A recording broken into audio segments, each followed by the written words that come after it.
J'ai appris sur ce projet Gamix via une copine à moi qui est coach.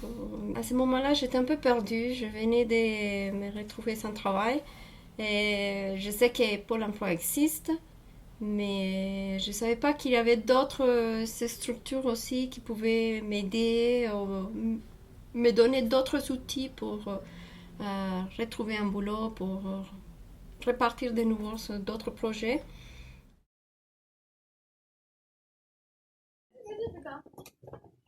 On a déjà reçu le colis de Roman.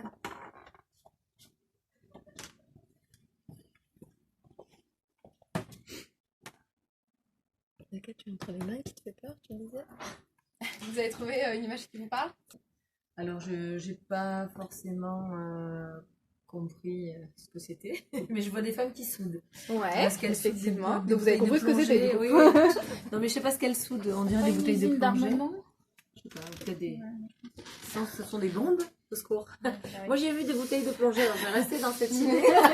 Okay. Et en fait, ce qui m'a plu dans cette image, déjà, c'est qu'elle est ancienne. Et c'est le fait de voir des femmes faire quelque chose d'assez fin. Parce que la soudure, c'est quand même pour moi quelque chose d'assez fin, d'assez précis. Ouais. Un peu comme de l'orfèvrerie, quoi. Ouais. Et c'est comme si on leur avait confié une tâche vraiment très particulière et très fine. Voilà. Donc, j'y ai pas vu quelque chose de... On met les femmes à la soudure. Ouais. Enfin, voilà. Je me suis dit que c'était quelque chose de fin et que du coup... Un travail de précision, du coup, qui pouvait être exercé par les femmes. Aussi. Autant que par les hommes. Voilà. Non, les hommes sont à la guerre, en fait. C'est ça, c'est la guerre de 14. C'est une image d'armement. Ben, voilà, mais comme quoi une image peut évoquer... C'est spontané. Entre la réalité et ce qu'on y voit. L'analyse après. Voilà. Alors c'est effectivement une image qui date de la Deuxième Guerre mondiale. Époque à laquelle on a pu montrer, la société a pu mettre en avant le fait que les femmes étaient capables d'intervenir dans ces domaines-là. Domaines dans lesquels elles n'étaient pas du tout présentes. Sauf que vu que les hommes étaient, oui effectivement, étaient à la guerre, hein, on peut dire, c'est vraiment ça. Et du coup, les femmes ont dû s'investir sur ces métiers-là. Les ateliers collectifs m'a permis de me retrouver avec d'autres femmes dans ma situation. Et ça m'a aussi montré que c'était pas parce que j'ai des origines étrangères que j'étais dans cette situation-là. Il y avait aussi des femmes françaises qui étaient comme moi dans cette recherche, qui avaient aussi des besoins de retrouver un travail. Et c'est pouvoir voir les autres expériences, les visions des autres femmes, c'est très enrichissant. Voilà, j'ai du mal avec ces mots-là. Mais ça m'a permis de voir d'autres options et d'autres parcours et prendre note pour m'adapter aussi à l'avenir. C'est là que j'ai commencé à entendre parler des métiers dans... C'était fraiseur, je crois que dans l'industrie. Ouais, on a parlé de ces métiers-là, ouais. Et dans ma tête, c'était pas possible pour une femme de faire ce type de travail, de poste. On a parlé aussi des métiers des conducteurs de poids lourds. Pareil. Déjà, je suis étonnée quand je vois une femme qui travaille, qui est le conducteur d'un bus. Je les admire parce que c'est grand comme voiture, je trouve ça impressionnant. Mais en effet, c'est peut-être pas pour moi, mais pourquoi pas? Il y a des femmes qui ont ces capacités et je trouve que c'est génial de se dire il ne faut pas se bloquer à ce type de stéréotypes. Ma question c'était par rapport aux remarques que tu recevais chaque jour, que les hommes te faisaient, parce que tu disais moi j'écoute pas, je laisse couler et je travaille, je continue à travailler, et moi je trouve ça c'est hyper dur d'avoir au quotidien, enfin, sans doute au quotidien parfois, des remarques comme ça, tac, t'es une femme, tac, tac, tac, moi ça me rendrait barge. Et comment tu fais pour faire attraction? Tu fais du yoga, de la méditation? Non, au début c'est vrai que je prenais beaucoup sur moi et j'essayais de garder mon calme au travail et bon, essayer de passer tout ça. Même si quand j'arrivais à la maison, j'avais des soirées, surtout que je suis toute seule en France, donc j'avais personne à qui me plaindre, etc. Donc je pleurais beaucoup, mais vraiment beaucoup, parce que je me suis dit non, c'est pas possible. Je dis en plus, je veux bien faire bien les choses et je suis traitée de telle sorte, etc. J'avais lu à un moment donné un livre quand je suis partie sur un bateau et il y avait une phrase qui m'avait beaucoup marquée. En fait, c'était tout un chapitre, mais en gros, il disait que le cerveau, il a plusieurs tiroirs comme un armoire à la maison et en général, au moins une fois par mois, on a envie de vider ces tiroirs-là, des choses qu'on n'utilise pas ou des choses qui ne sont pas utiles. Donc en fait, il faut faire dans sa tête, il faut faire la même chose, vider régulièrement tout ce qui ne va pas et garder que les bonnes choses. Voilà. Moi, j'ai eu celle de l'informatique. Ça m'a montré qu'il fallait quand même se développer un peu plus dans ce sens-là.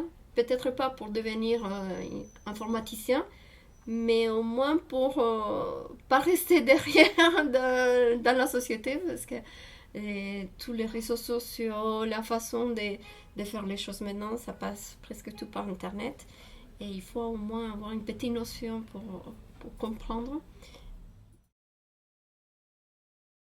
Moi, je trouve que ça complète les côtés équipe, groupe.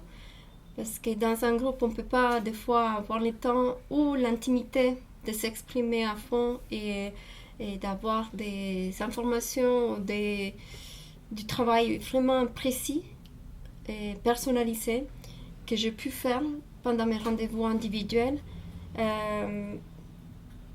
On change avec le temps, avec la vie.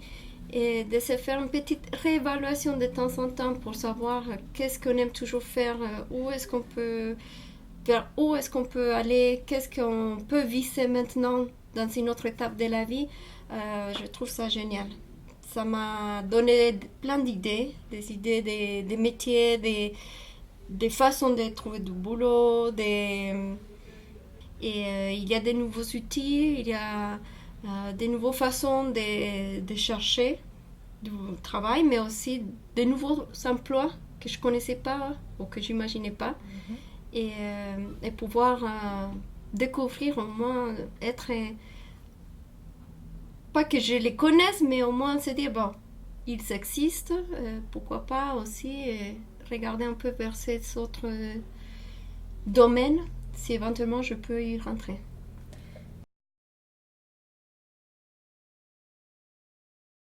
Une des activités que je trouvais géniale, c'était tout au début, on ne se connaissait pas vraiment.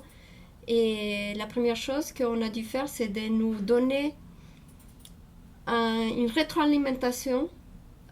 On devait dire aux autres ce qu'on voyait, ce qu'elles montraient. Et que des fois, on ne se rend pas compte de l'image qu'on rend. Et c'était génial de pouvoir ouvrir les yeux aux autres personnes et aussi qu'on nous ouvre nos yeux sur des qualités qu'on devrait mettre plus en avant et utiliser justement pour viser les types de travail ou la façon comment on va faire les choses après.